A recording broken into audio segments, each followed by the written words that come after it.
Hospital నుంచి ప్రారంభించుకోవడం నాకు చాలా సంతోషాన్ని కలిగించింది. మిత్రులారా, ఉమ్మడి రాష్ట్రంలో చూసినాం, ప్రత్యేక తెలంగాణలో చూసినాం. ఎవరు ఉన్నా ఎవరు వచ్చినా ఎన్నికలప్పుడు ఎమ్మెల్యేలను గెలిపించండి, మేము అధికారంలో ఉంటాం, అధికార దర్పాన్ని ఎలగబెడతామని అడిగినోళ్ళే. కానీ మన మక్తల్, నారాయణపేట, కొడంగల్ ప్రాంతాలకు నీళ్లు కానీ నిధులు ఇవ్వాలి అని, అధికారాన్ని పంచాలి అని ఏనాడు కూడా ఆలోచన చేయలే.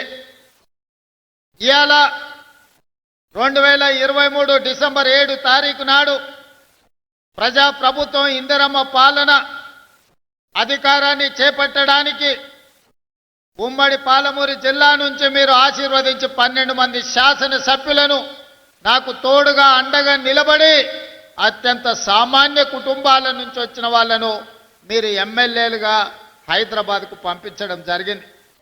12 మంది సోదరులను ఒక బలగంగా, ఒక బంధువులుగా ఈ ప్రాంతం నుంచి మీరు నాకు అండగా నిలబడడానికి అందించడంతో తెలంగాణ రాష్ట్రానికి 2వ ముఖ్యమంత్రిగా ఈనాడు పార్టీ ప్రజలు ఆశీర్వదిస్తే, ఆనాడు